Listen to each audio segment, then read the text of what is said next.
Tondagosa! Welcome back to Let's Play Mother 3. We are on part 72.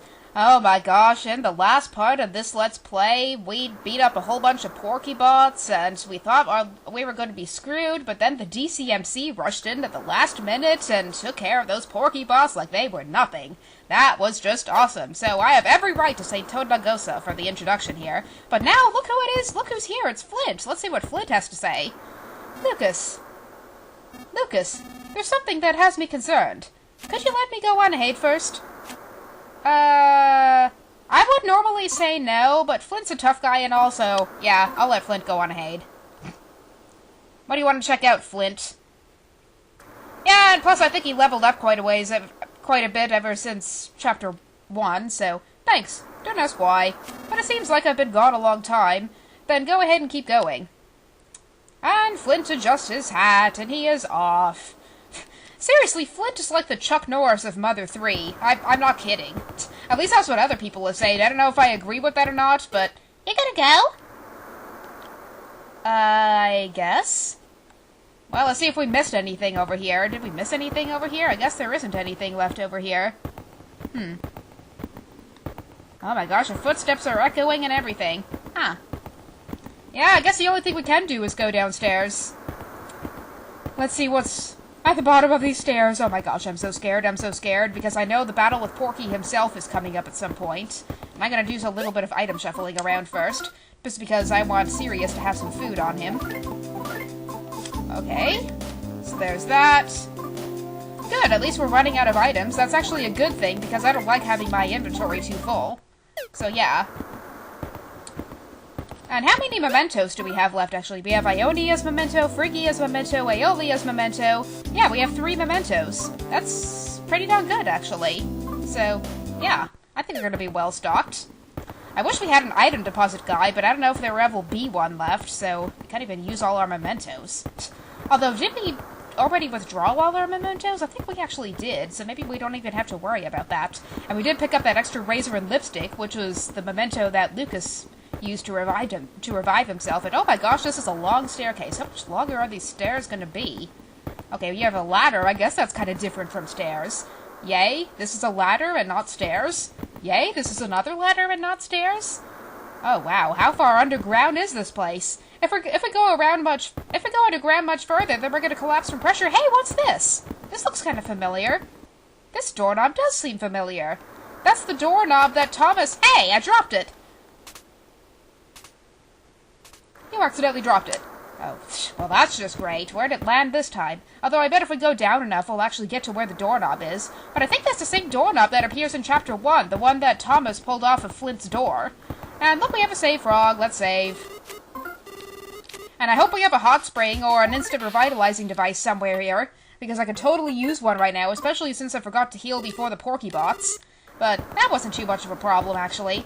And actually, there's one more thing I want to do, is that since we have a final boss coming out, I do not want Duster to be stuck with the ultimate shoes. I know the ultimate shoes provide a lot more offense than the mystical shoes, but the mystical shoes boost his other stats as well, so I think those will be more useful against the final boss than the ultimate shoes.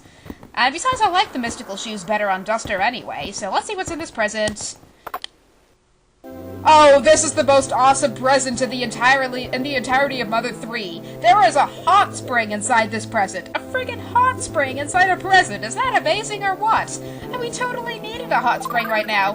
Relaxing in the hot spring made everyone in Lucas's party feel alive again, and Raiha is totally blushing, and Lucas is blushing, and Sirius is...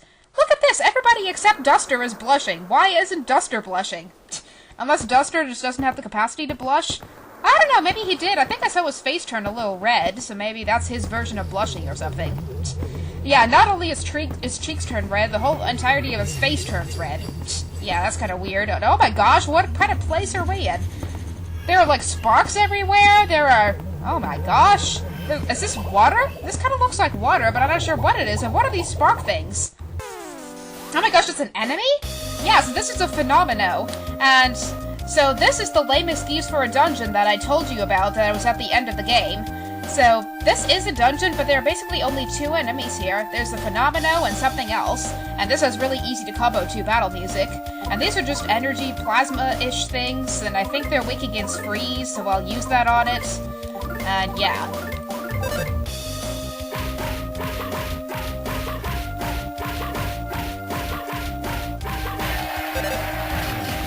And I didn't even need to use any Psy. Duster and Sirius just KO'd it on their own. And Lucas got to level 68! Wow, Lucas is at a pretty good level, actually. I'm surprised. And there's another Fenomeno.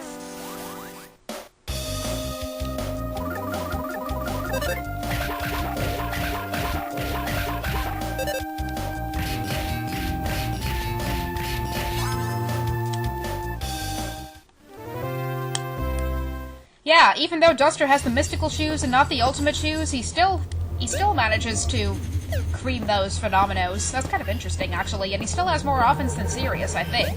Actually, does he have more offense than Sirius? Let's see, 229, 162, 168. Actually, Sirius has more offense than Duster does now. That's kind of interesting. But Duster, like I said, will need the And actually, if I'm gonna have Duster keep the mystical shoes, then I'm gonna have to give him all the food. So let's make sure Duster has a lot of food. Let's see, he has a secret herb, he has a bomb. I'm gonna give the secret herb to Raiha. I'm gonna have him keep a bomb and a super bomb. And let's see, he has a couple life noodles, he has a shield snatcher, of course, and I'm gonna have him also have a giant abalone steak. And he's also going to get a luxury banana. Yeah, I'm just gonna give him all the food. That just sounds logical, doesn't it?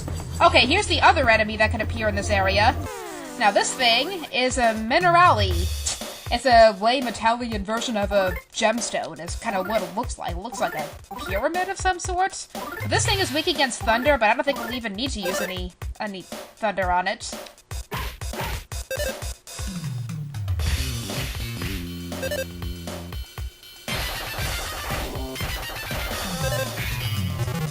Okay, is that rock fragments flying? Okay, whatever. Yeah, that thing wasn't too hard to defeat. And I almost wish these enemies were not in the way, because... Oh yay, Duster got to level 68. Woohoo! Alright for Duster. Well... Yeah, like I said, I don't really want these enemies to appear here, because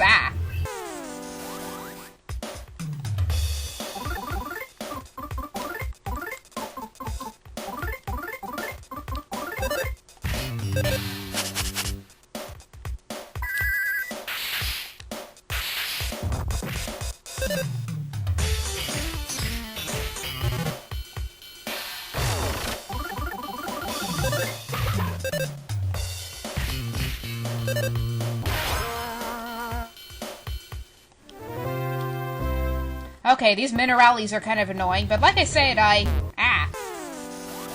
Alright, in that battle, Sirius got to level 68, but I almost wish these enemies wouldn't really appear, because I'm so anxious about battling Porky himself, because the battle with Porky himself is coming up, and I don't want to Yay, now everybody's level 68. Raiha just got to level 68.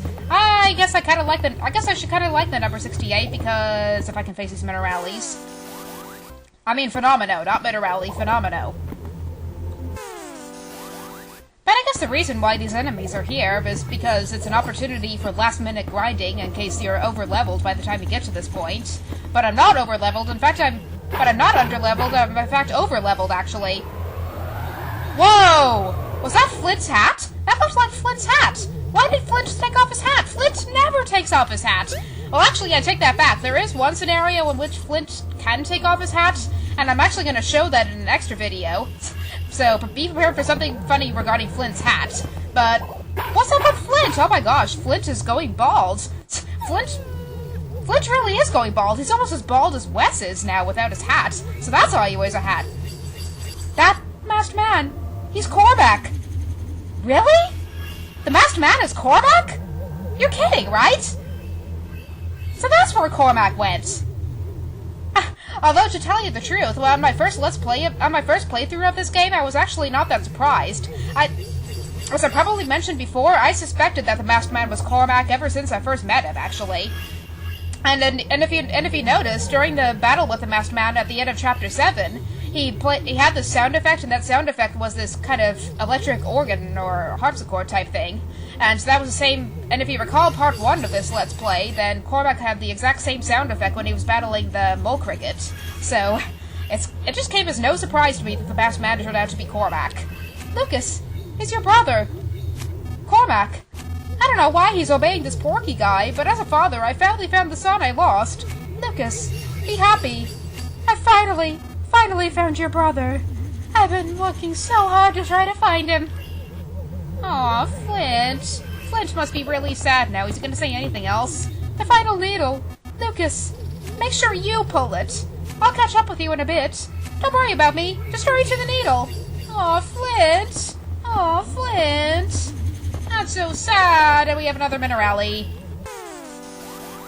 These Fenomenos and Mineralis are so annoying, but...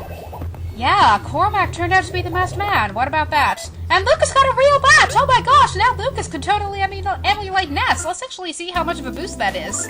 So that'll raise his PP and his offense. Well, I don't really want to abandon the mystical stick, but he does get an offense boost of 10, and he gets a maximum PP boost of like 50. So I think I'm gonna actually replace this real bat, this mystical stick, with the real bat. And not only because it gives more of a boost, but also because now Lucas is resembling Ness a lot more. Because Ness liked to use baseball bats as weapons, so Lucas has officially become Ness by equipping that real bat. How about that? But yes, we're coming to the final dungeon of this game, and I think once we go up that ladder, I think we'll be in a battle with Porky himself. But we are at 13 minutes. Well, I think we might have a bunch of dialogue before the battle with Porky himself. So what I think I'll do is I'll get that dialogue and I'll stop the video right before the battle with Porky. And Raiha's totally yawning because she thinks my commentary is boring. But I gotta check once again to make sure that we have everything we need, and I think we do, so I'm not gonna worry about it too much. Huh. Okay, what do we have up here? Yep, this is where Porky is. Stop right there. Oh, great. Oh, great. Oh my gosh. This really is no time for games anymore. I don't feel like letting you go any further. If you're after the needle, then don't worry. My adorable little monster, namely the masked man, is on his way to it as we speak. I cannot imitate that wheezing and gasping that Porky does. Huh? That monster's name is Cormac? His name was Cormac? That almost sounds like a person's name. Although actually, I think the fact that he lost his heart kind of makes sense, because if you recall, at the very end of Chapter 1, Cormac was trying to avenge Mary by going out and trying to kill that Drago with a homemade knife. And he must have been so upset over, that was totally my mouse. He must have been so upset over the loss of his mother that his heart was just broken at that point. And therefore, his heart was very easy to manipulate at that point. So that totally makes sense. Oh wow, the plot of this game actually makes sense. But now it's my robot. Not even a fragment of life remains inside it, which totally explains why nothing came out of the needles that he tried to pull. It's Master Porky's slave robot! It does whatever I say! It acts on my will alone. It's my double. It doesn't know anything about who you are, hence why it attacked us rather than recognize Lucas. I mean, Lucas kind of recognized him for a while, but yeah. Okay, here's the battle with Porky. Oh my gosh, is this epic music or what? Whoa! Listen to this music for a bit. Isn't this music kind of fun? This music is really fun. But oh my gosh, I can't believe we're on the final boss already. Oh my gosh, guys, we're battling Porky. Are we even gonna have time for this? Actually, I think before we get into the battle itself, I'm going to actually talk for a bit, and then I'll just end the battle right before we actually do the stuff with Porky. So, guys, this is the end of this, or near the end of this video game. We are pretty much on this final boss. Well, not quite, and you'll see why I say that in a bit, but we're at least battling Porky. We're at least battling the person behind all this evil stuff that has happened in this game thus far. The pig masks, Facade, he was the one who turned Facade against all the other Magypsies, I bet. He probably just preached everything to Facade, and Facade just kind of turned traitor to the Magypsies once he heard of everything wonderful that Porky wanted for the world. And that totally makes sense, because Facade is Locria, and like I said earlier, the Magypsies are named after the 7 modes of music, and the Locrian mode is, I think, chaotic and cacophonic and all these other things. So it totally makes sense that Locria was the one to betray the other Magypsies. So yeah, that's how Facade came to be. And now we're battling Porky. So Porky is by no means going to be a pushover. We're going to have to give it everything we got against Porky. I'm not sure if he has a shield, but I'm probably going to have Duster use that shield snatcher just in case something does come up. And meanwhile, I'm going to have everybody use the most powerful Psy they have. Now, there is one specific Psy spell that Raiha has that'll be very effective against Porky, and I'm going to show what that is either at the very end of this part or in this next part. Actually, I think, what the heck, I'm just going to talk a bit, and then I'm just going to let the battle with Porky be at the very start of this next video, because I know there's no way in hell that we are going to have time for the whole battle with Porky in this video, while we're already at 18 minutes, although I think we have some battles with Fenomenos and Mineralis to cut out.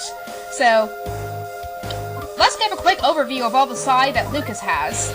So, Lucas has, of course, the PK Rainbow spells, and he has PK Flash. Now, I don't know how good PK Flash will be against Porky. I guess I might try it once, but I'm gonna have him use a lot of buffing spells first. And, of course, if anybody's in a pinch, I'm gonna use Life Up Omega. But, I'm gonna start off the battle, I think I'm gonna use Refresh at some point, but what I'm gonna do first is I'm going to have him put up either shields or use Defense Up Omega or something like that, because Porky will have some very powerful attacks, so I'm gonna make sure that we don't fall victim to them. Now, I don't think he has any Psy, at least, I don't know, does he have any Psy? I don't even remember, but just, well, if we come across any Psy, I think I'm just gonna set up either a Psy counter or a Psy shield on everybody. And I'm just going to pick an attack just so we can, just for the sake of having something, so I'm just going to have him start with Defense Up Omega. And Raiha, now, she has PK Thunder, yeah, she has all the PK Fires, and PK Freezes, and PK Thunders, and she has PK Starstorm. And PK Starstorm is one of the spells that's going to be very effective against Porky, but there actually is something else better that might be good against Porky, and that is PK Ground. PK Ground works wonders on Porky. And you'll see why I say that in this next video when I practically spam it. But let's see, what else does she have? She has Life Up Alpha and Life Up Beta. She has Healing Alpha, so she can heal other status problems in a pinch. I don't think Porky has any Psy, so the Psy Madness will not be useful. She has Hypnosis and Paralysis and Brain Shock, but I don't think that'll do anything. And she has Offense down and Defense down, if nothing else. So I guess that's good. And Duster, of course, has his Thief Tools and a couple of bombs and a lot of food. And Sirius, and he has a Shield Snatcher too. And Sirius has a bunch of bombs, and he has incredible offense due to him finally having a weapon. But we're at 20 minutes, so this battle with Porky will have to go in the next video. But until then, I'm gonna actually set up everybody's first attack. So I'm gonna have Raiha start off with PK Ground. And I'm gonna have... Actually, I'm not gonna have Raiha start off with PK Ground. I'm gonna have her start off with Defense Down Alpha, actually. And I'm gonna have Duster start off with... Actually, I'm gonna have Raiha start off with Offense Down Omega, actually, or Offense Down Alpha, actually. Just because I'm afraid of Porky having a lot of offense. And Duster, I'm gonna have him use a Shield Snatcher, just in case Porky has a shield. And Sirius is, I think, going to use a Pencil Rocket. That's what I'm gonna have him do, but I'm gonna wait until the next video to do that. So this has been part 72 of Let's Play Mother 3, I think. Stay tuned for part 73 and this epic showdown with Porky from motherfucking Finch!